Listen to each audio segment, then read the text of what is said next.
Hey, everybody, welcome back to the channel that takes you deep inside the San Francisco 49ers. I am your host, Jack Hammer. I am here, as you can see behind me, SoFi Stadium, where the San Francisco 49ers today took over sole possession of the NFC West with a big 30-23 victory over the Los Angeles Rams. Actually, somewhat of a come from behind victory. They were down 17-10 with just a minute 45 left in the first half. They were able to tie it and then come out in the second half and really dominate to win this game. We're going to get into all of that right now. So let's get going really quick. Want to shout out, we got a bunch of folks over in the comment section, a bunch of guys getting in here early. I apologize for a little bit of a delay. I had to find a different spot. Some people are shooting in the area right now where I normally do my show from. So I had to move around a little bit today, so at a different spot than I normally am to do my show. So let's get this thing rolling, though. The 49ers, like I said, a big win today, coming from behind in the second and right at the end of the first half. Actually, it wasn't a perfect game, but the 49ers dominating second half effort, defeat the Rams 30-23 today, and that helps them improve to 2-0 on the season. With that victory, San Francisco is now ninth in the regular season over their rivals in the NFC West. They have sole possession of that NFC Western division. So, looking through this game, looking at my 5 keys, we'll go through those. I want to make sure that I get to yours as well. So hit me up with a super chat if you're a member of the channel. With the toolbox already, make sure you hit me up with a question. I'll get to as many as I can. We'll go for as long as it takes tonight to get your questions answered and go through this game. But it was a big one for the 49ers. Starting off, number one, my first question for today was, will Brock Purdy keep the streaks alive? The good part now is you guys can actually hear me. Earlier during the pregame show, we had a lot of music and stuff going on behind. So the sound wasn't quite what I like to normally have, but as Andrew mentioned in the comment section, he's used to having noise and ambient noise on this channel anyway. So, you look at it, Brock Purdy, will he be able to keep the streaks alive? The answer to that's no, not all of them. His streak of throwing at least 2 touchdowns and having a passer rating over 95 came to an end today against the Rams. But I think at the same time, more importantly, he extended his regular season win streak to 7 in a row. So 7 starts, 7 wins for Brock Purdy now as the quarterback of the San Francisco 49ers. Also, the 49ers offense scored 30 points for the 6th time in Brock Purdy's 7 regular season starts. Even though they did that, it was not the best of games for Brock Purdy. You look at his performance today overall, 17 of 25, 206 yards, no touchdowns throwing.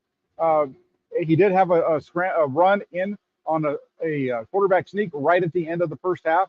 But you look at this game overall, again, 30 points, but there were 3 times that Brock Purdy had an opportunity to hit a deep throw for a touchdown, and all of them fell incomplete. But one of them, a deep throw to Deebo Samuel, actually resulted in a pass interference. So although it wasn't a touchdown, gave him the ball at the 1-yard line, and Purdy scored a couple of plays later with that sneak that I mentioned earlier as time expired in the first half to tie the score at 17. But then you go back and you look at it. The previous possession before that, Purdy had Brandon Ayuk open deep down the right side, wide open over there, and it looked like it was going to be a touchdown, overthrown. Ball was just too long. The very next play, he gets sacked, and the 49ers are forced to punt. You go back a little bit. You actually move forward into the second half. The second offensive possession of this game for the 49ers. Purdy draws back the pass. He has Deebo Samuel open deep on a deep post and wide open, going to be a touchdown, and he misses him. Emmanuel Sanders-esque in that Super Bowl kind of thing. Overthrows him on that deep post.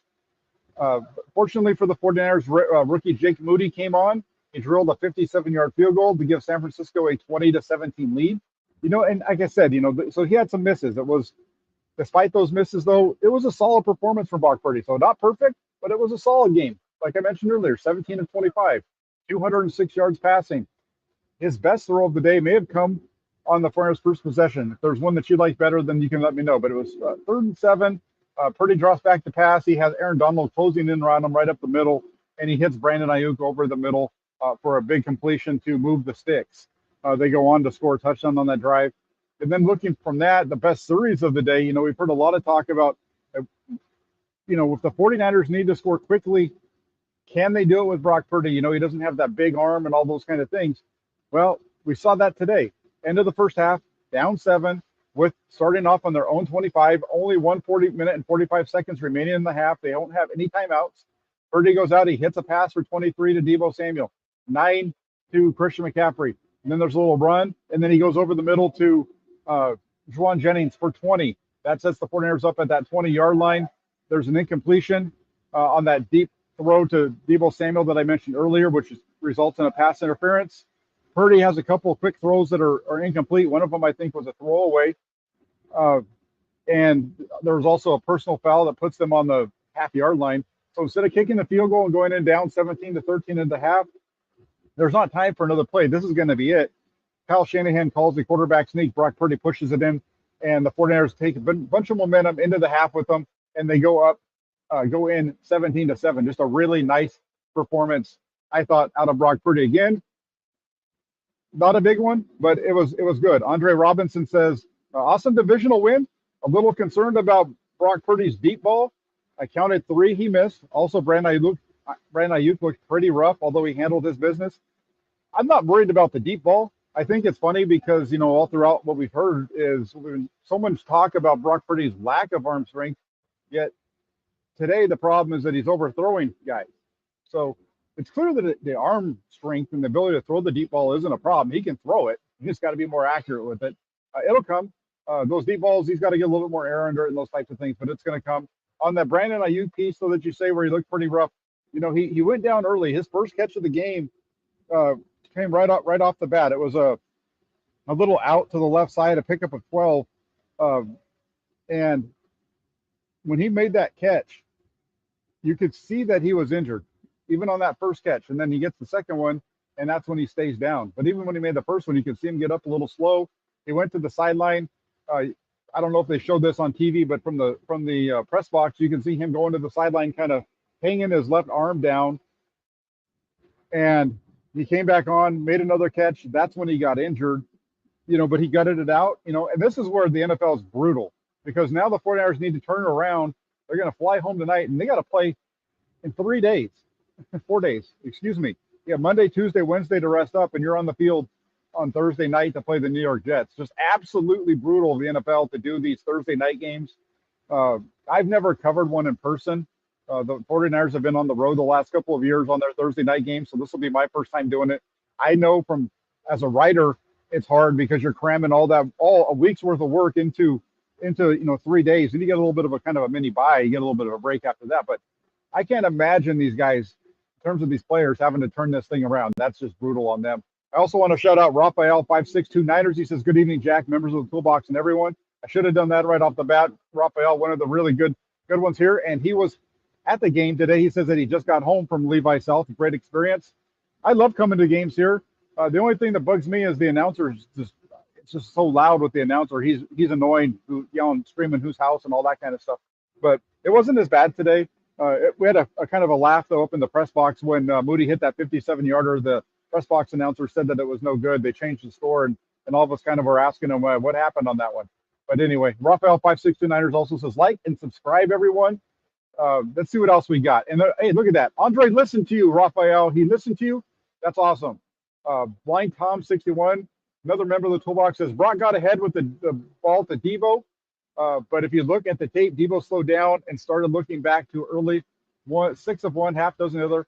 I just think that was a ball that it needs to be thrown, if possible, a little sooner. Again, these deep throws, Purdy's got the arm to make the deep throws, but sometimes he's got to get the ball out on time. I felt like on that one, I'll have to go back and look at it, but I'm sitting in the press box and I could see it right away. I'm like, oh, he's there. It's there. And that was long before he even broke open, but you could see where the defenders were going. I think he was a little bit late on that, which is why, which allowed the Rams defender to close on it. Yeah, but Andre mentioning the 2 other deep passes there. Yes, I was loud. I'm trying to find a loud place. Andre, they didn't cut off the Wi-Fi on me, at least yet. We're still going. We are still going strong. I agree with this one. Pre-game SoFi is garbage. It is. I've tried to do pre-game shows here. Every time I've tried to do them, they're so loud.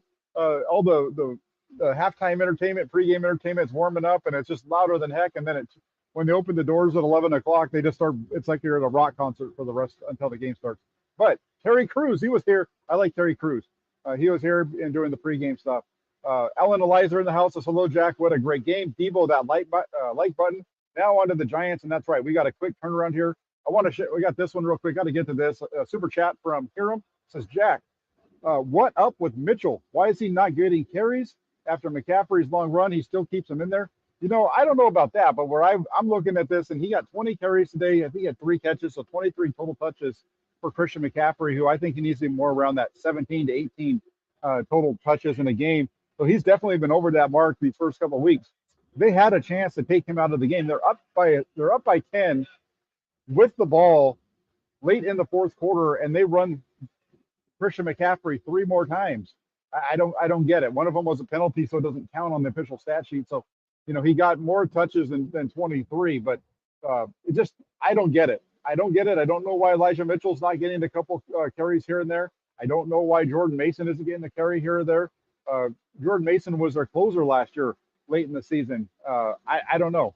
Andrew H says that Isaiah Oliver looked good today. We're going to get to him in a second. Here, I'm also wanted to say thank you very much. I appreciate your watching, and I appreciate the super chat. And I also noticed the toolbox $ next to your name. So maybe you're a member as well. That's awesome. Thank you for joining. I'm gonna scroll through towards the bottom here. What do we got? Mitchell in the doghouse. Yeah, I don't know. Mitchell missed a lot of the preseason because of injuries. If one of those guys is in the doghouse, I would say it's probably Jordan Mason because he had a couple of fumbles in the preseason. So there might be a little bit of a doghouse going on with Jordan Mason. But I don't think so with Elijah Mitchell. I'm not sure why he would be in there. Let's see what we got here. Raphael 5629 is also saying that can't wait for Danny Gray to play and get that Purdy to Gray connection deep. Hey, that's actually a really good point. Another piece that kind of flies in the face of all the lack of arm strength things. And really quick, going back to what I just said in terms of the lack of arm strength with Brock Purdy. There was one throw today that really bothered me. And if you wanted to say it's about arm strength, I guess you can say that. I don't know. I just think the quarterback needs to rip it.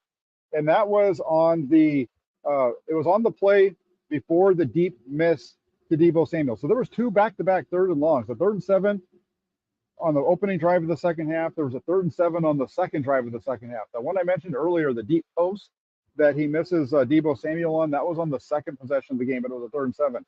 The previous possession, they open up. They just made a stop.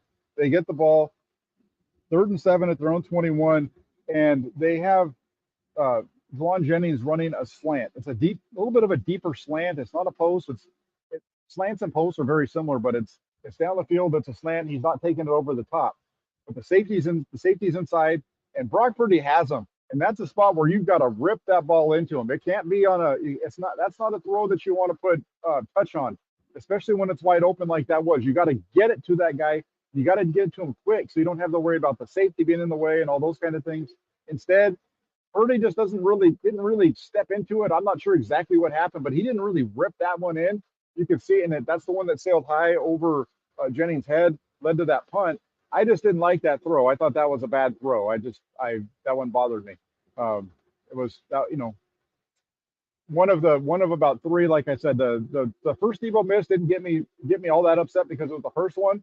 But then you get the Ayuk miss, and then you get that miss to Jennings. I was like, come on, man. And then the one to the miss to Deebo on the deep one, that was one that if I wasn't in the press box where I could have banged the table,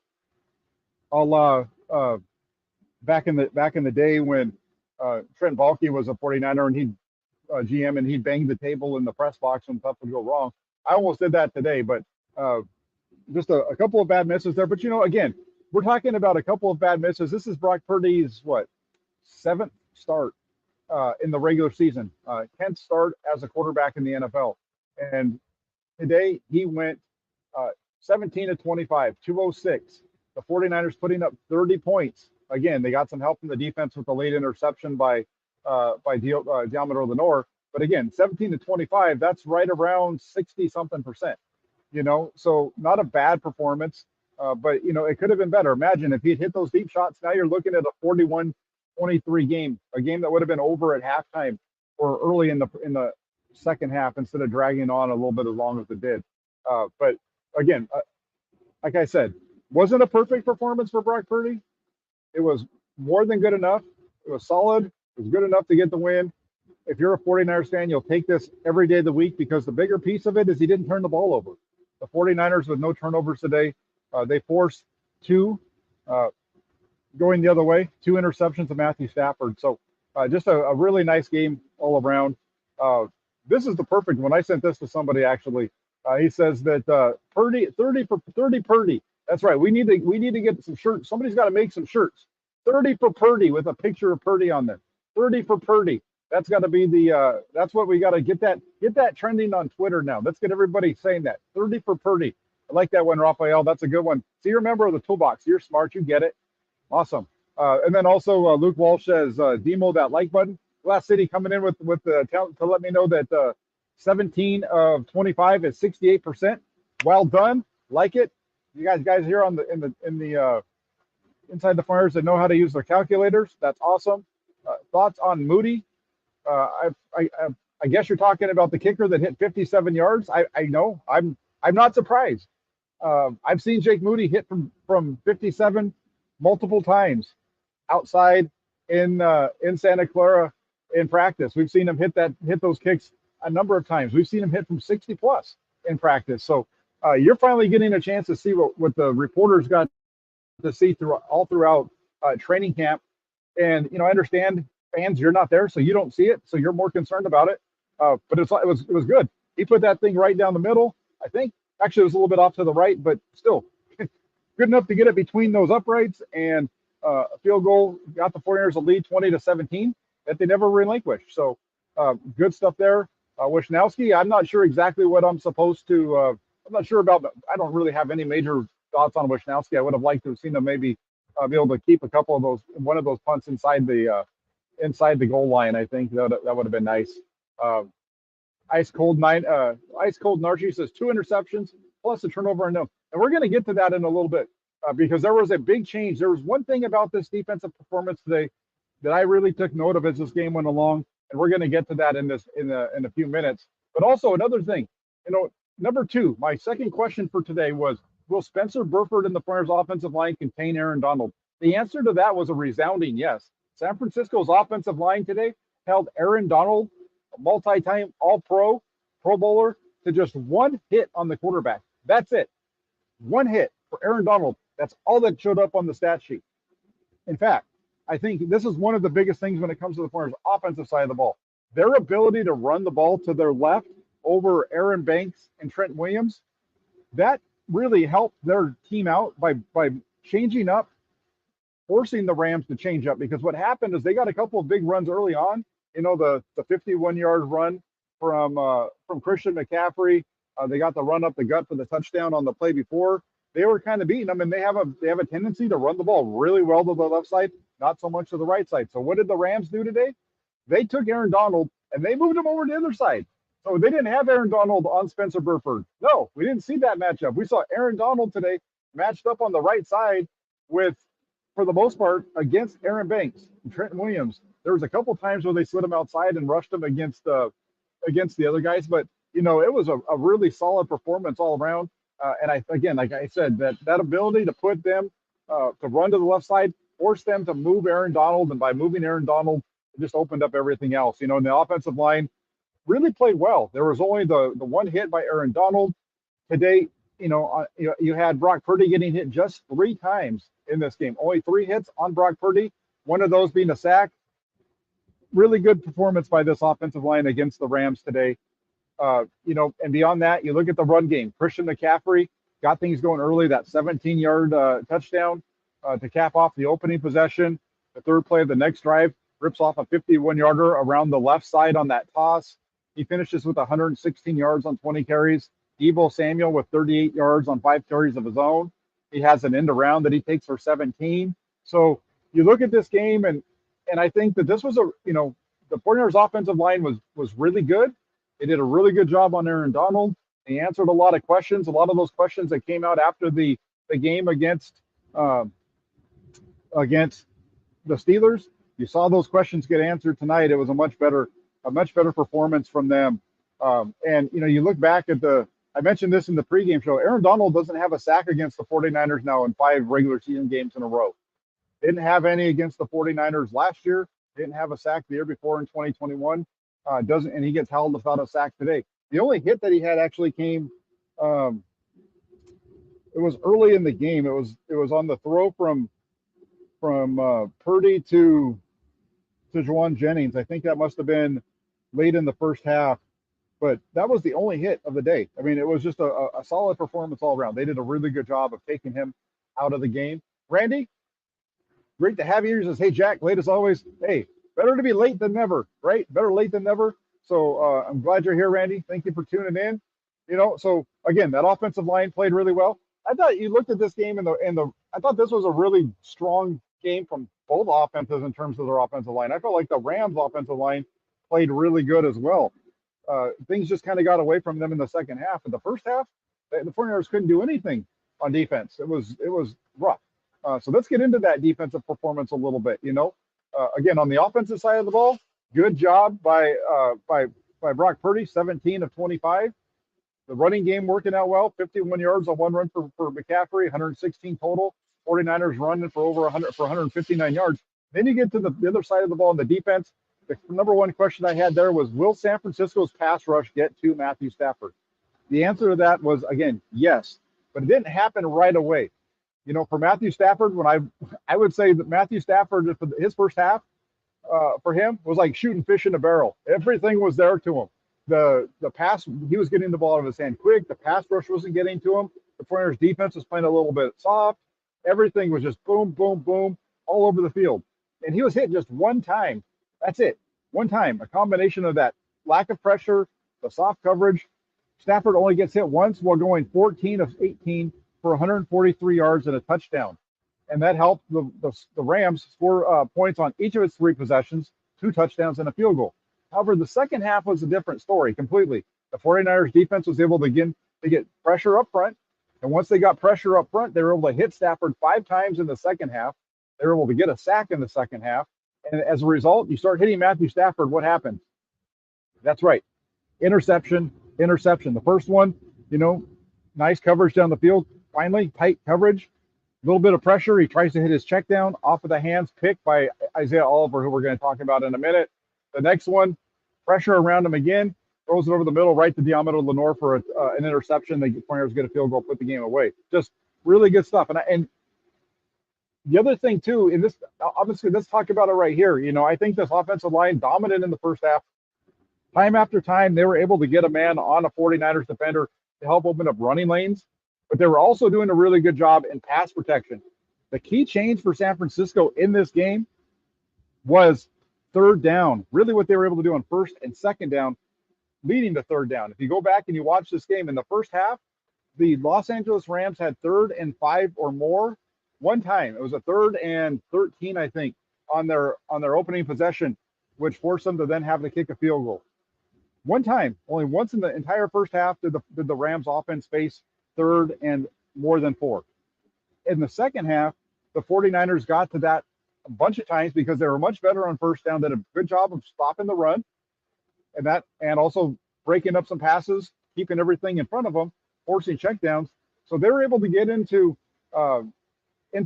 shorter position. In the second half, the Rams had 3rd and more than 4 yards 6 times. That's right, 6 times. In the second half, the Rams had 3rd and 5 or more. And when you look at that, that helped limit the number of opportunities the Rams had to run the ball today, which was one of their strengths in this game, and we'll get to it right after this.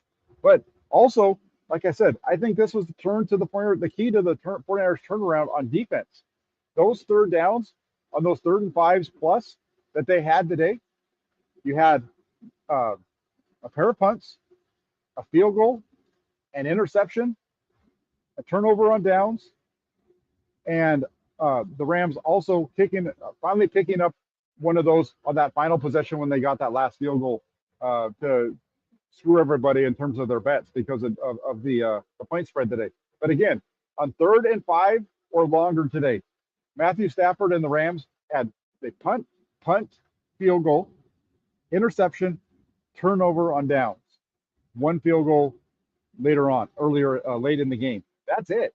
These guys were nails. It was amazing the turnaround that they had. And because of that, that's where you saw that pressure start to come. you get into the 3rd and 5 and longer, and all of a sudden now you can send Nick Bosa, you can send these guys. The only sack you had in this game came from Fred Warner. That's the only sack from the 49ers, but you had a hit by other guys. Nick Bosa had 3 hits on today on Matthew Stafford. Clelin Ferrell had 1 hit. Kevin Givens 1 hit, and then obviously Warner with the sack, that which counts as a quarterback hit. So just really good stuff there in the second half. They figured it out. They were able to do better on 1st and 2nd. You win on 1st and 2nd, that allows you to win on 3rd, and that's the money down is 3rd down. But you get them into those 3rd and longs, and then also there was the one where you had the 1st down, the interception. The interception for Isaiah Oliver was on after they had a run play. They got called back for holding, so it's 1st and 20. So it's a long to go situation, and you put them in that position, and the 49ers just dominated today with that. Really, really, really, really. I think that's it. And gold-blooded. Halftime adjustments. Kyle is bigger than McVay, but on the defensive side, I'm saying right here, I'm not saying Kyle is greater than McVay. I'm saying Steve Wilks better than McVay today, because in the second half they shut him down. We saw this last year also with D'Amico Ryans. If you remember the game down here, the 49ers really struggled to stop the Rams in the first half. They went in, they came out after adjustments, and they just dominated. It was like that today. The Rams scored 7. They scored the ball 3 times in the first half. Touchdown, touchdown, field goal, touchdown, touchdown. Second half, they got 3 points until the game was over with, down by 10. They call timeout with 4 seconds left and kick a field goal to lose the game by 7 instead of 10. Just wild. And so in terms of thoughts on Wilks, I thought, good job of making adjustments today. Early on, like I said, I felt like it was really easy for Matthew Stafford. Just no pressure, and he's getting the ball out quick. It's one of the things that I said, leading up to this game is the 49ers aren't playing Kenny Pickett this week. Matthew Stafford is a really good player, a really good quarterback, and if you allow him to stand around and make throws, he's going to beat you. The only way you beat Matthew Stafford is you've got to find a way to generate pressure, which is hard, because in order to generate pressure, you've either got to get him in long distance situations where he can't, where you can play zone and he can't just beat you really with real quick throws for a 1st down for 7 yards kind of thing, or you need to be confident enough to allow your DBs to get up and play tight. And I felt like they tightened up a little bit in the second half, so that was really good.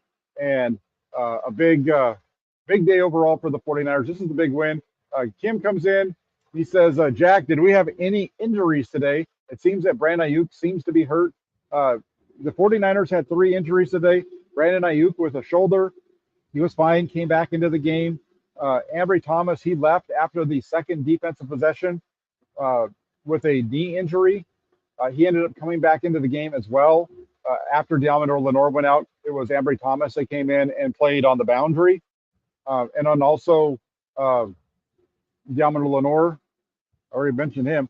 Lenore got hit in the head. They evaluated for him for a concussion, and he was cleared. So all the injuries, the guys were able to be cleared. So I would expect to see Lenore and Thomas playing on Sunday or Thursday night. Not Sunday, Thursday night. Brandon Ayuk with that shoulder definitely is going to be sore. And that's, again, where it's just like, crazy that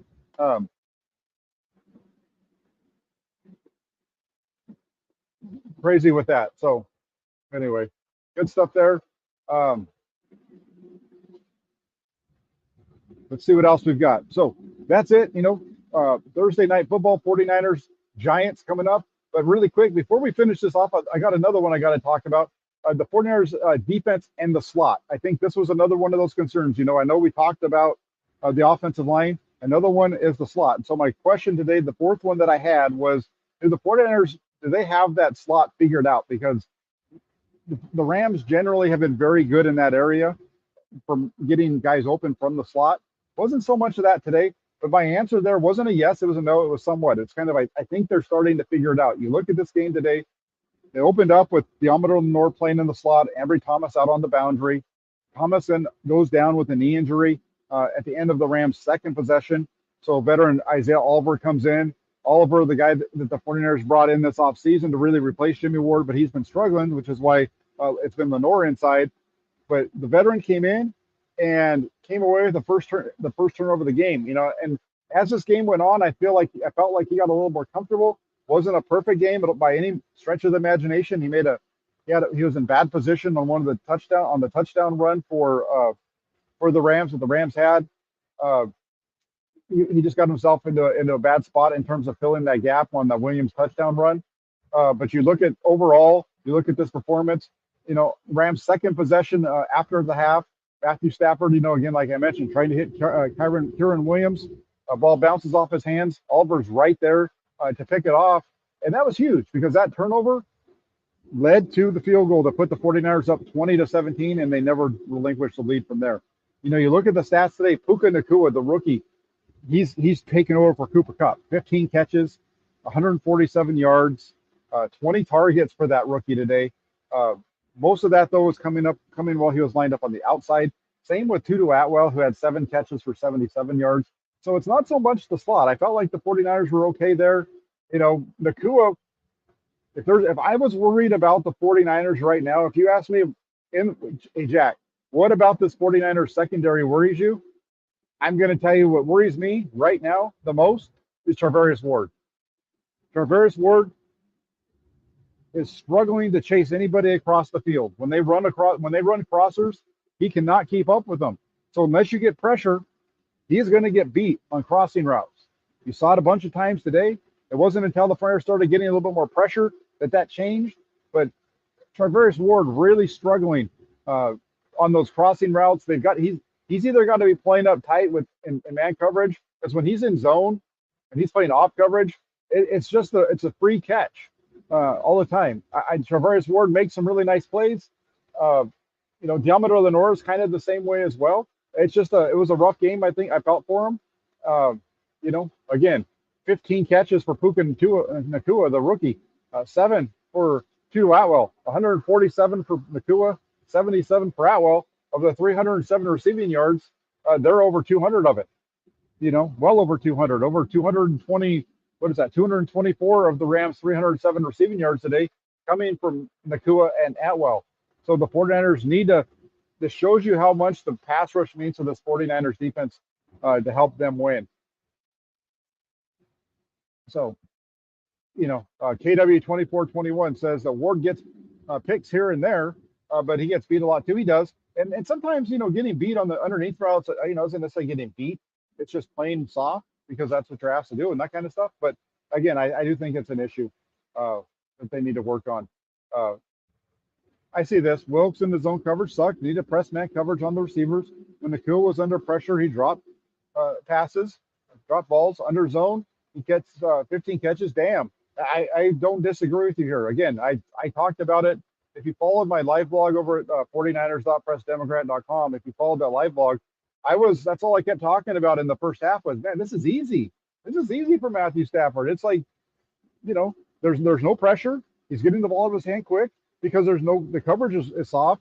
He's just dropping back, hitting his back foot, finding one guy, boom, and it's out. And it was really frustrating. Second half, they turned it around and it was a lot better. So, I agree. I don't totally disagree with that at all. I think you're right on the money. Andrew H says that the 49ers will need to add a DB midseason. Maybe. Who are they going to add? Is there some stud defensive back sitting out there? I don't think there is. I think if there was a guy that was just sitting on the open market, then teams would be calling him up and we'd be hearing about it. So I don't know, about that, if they can, if they can. Or are they going to trade for it? And who are you going to trade to do that? You look at the 49ers salary cap situation right now, and they opened up all this cap space, but I think them opening that cap space is really about getting next year's cap under control, and then they'll be able to redo that stuff again. Because right now they have all that cap money, the rollover, they only have about $4 million in cap space for next year. So I really think that was about trying to double dip on some of those restructures for guys. But we can get into that another day down the road. But again, the 49ers, I think in the secondary, I felt like they were okay. They just really need to get tighter in that coverage back there. And then last but not least, will the 49ers shut down the Rams run game? No, they didn't. Especially in the first half, they didn't. San Francisco came into this game having allowed a high of just 64 total yards rushing in any of the last 4 games against the Rams. 64 was the most in any of those last of those games. At halftime today, the Rams were at 53 today. The Rams were able to amass 89 yards on the ground total, with 53 of those coming in the first half.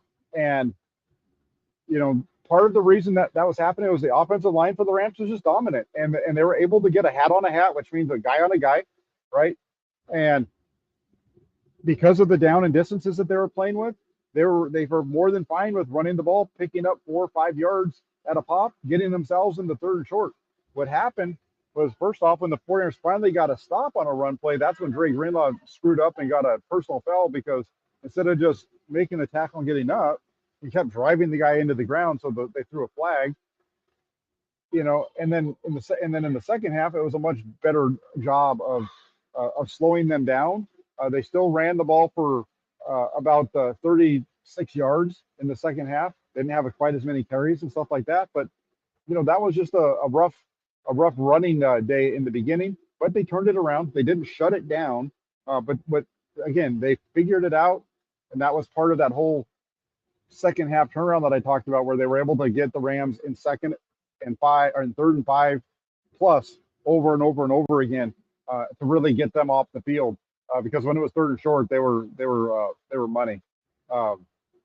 By the way, the 49ers weren't really good on third and more than 5 either.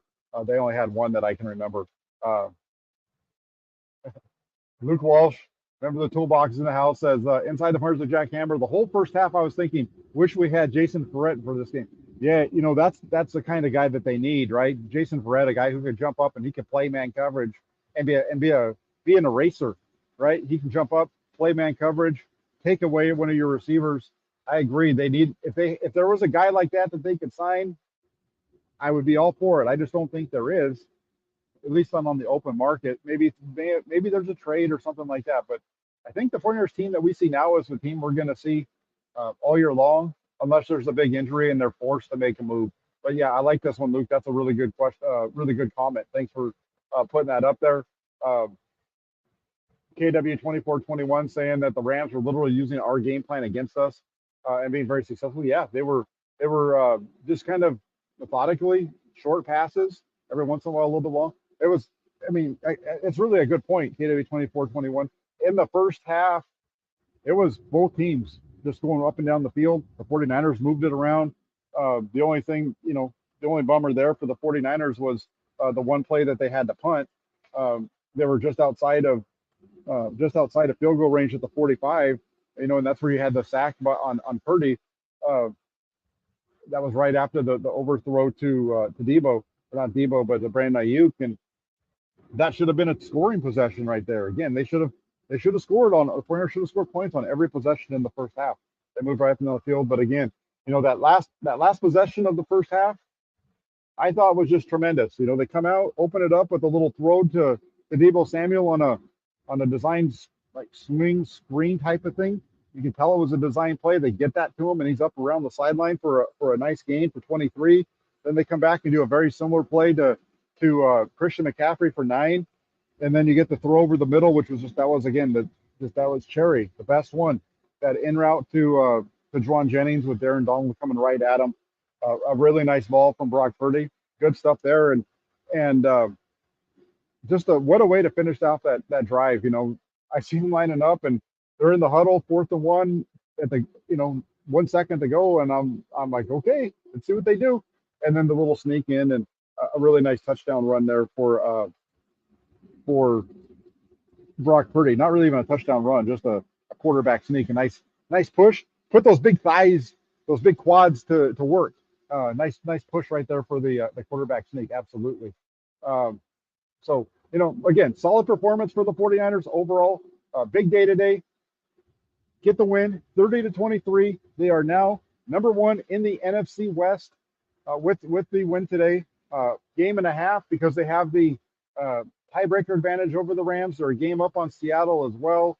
2 games up on Arizona. They got the New York Giants coming into town. The Giants with Saquon Barkley got a little dinged up in the game in Arizona today. He's dealing with an ankle injury there. So we'll see. Again, this is going to be a brutal week for the 49ers. A tough opponent in the Giants. The Giants are staying out west instead of, obviously because of the game on Thursday, not flying back and forth. And just a short turnaround here. This is going to be a tough one for the 49ers on Thursday night, just from a physical standpoint. We've seen them do well in these kind of games before. Really quick, one other thing that I didn't mention. I track the personnel usage groups as I chart my plays. When I got all the plays right here on my thing. You can see the little notes. You see the numbers, like 1st and 10, 21, whatever. So I keep track of the personnel groupings.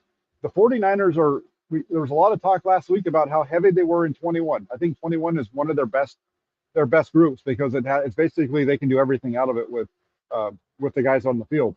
But today, because of this matchup, they were relying more on 11 personnel than I remember seeing them in a while. A lot of 11. You saw Juwan Jennings on the field a lot. Juwan Jennings, we talk about all the misses that Brock Purdy had.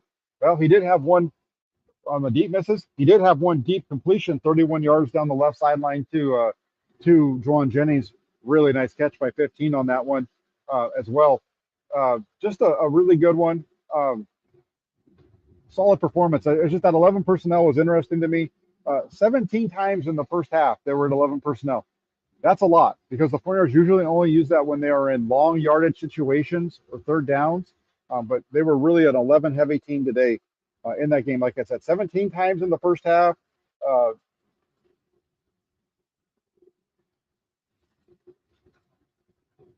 24 by the time they scored the touchdown with Deebo Samuel, which was a backwards throw, so it wasn't a touchdown pass for Purdy. It was labeled as a lateral and a run. So again, solid performance from the 49ers. KW 24-21 wanting to know about Barkley's status. Again, it's an ankle injury. It's sprained. We'll see what happens. That's going to be one of those things to monitor. I think that even if he plays, he's going to be limited a little bit, right? It's going to be a little bit limited. Luke Walsh was hoping the defense had little snaps for this game to help rest up for Thursday. No, they had a lot today. I think it was over 70, like 72 or something like that. Yeah, Raphael 5629ers. Jennings was pushing around the DBs. Absolutely. Jennings gets under their skin because he's a very physical guy. Gets up on them and everything, and it really drives them crazy. So, but again, solid performance from the 49ers today. 30-23, big win. 2-0 to start off the season. Now, the second time in the last 3 years that they have started off the year 2-0. They were 2-0 back in 2021 as well. Remember, they won out in Detroit before going out to Philly and beating the Eagles out there. And then they came home and they started struggling a little bit that year back in 2021. But right now, 2-0. Good start for the 49ers. Hey, take it all for what it's worth. I appreciate everybody for taking the time to join in. If you haven't already, please make sure you hit that like button. After you hit the like button, subscribe to the channel. If you're somebody that's new and you're not already subscribed, make sure you subscribe to the channel. And then last but not least, turn on your notifications. You're going to want to make sure that you don't miss any of the updates right here on Inside the 49ers with Jack Hammer. Like I said, it's a short week. The next game coming up on Thursday. By next Sunday, the game's already over with. We're going to turn TV on Sunday. But what time the Niners play? Oh, shoot, they already played. They played Thursday night. So make sure you keep locked in here to the channel so you don't miss any of the updates. Like, subscribe, turn on your notifications. Thank you, everybody, for tuning in. I got to get to my car. I got a 5-hour drive home. Love talking to everybody. You guys have a great night. I appreciate all of you for making the time to tune in tonight. 49ers 2-0, moving on up. Take care, everybody. Have a great rest of your evening. We'll talk to you soon.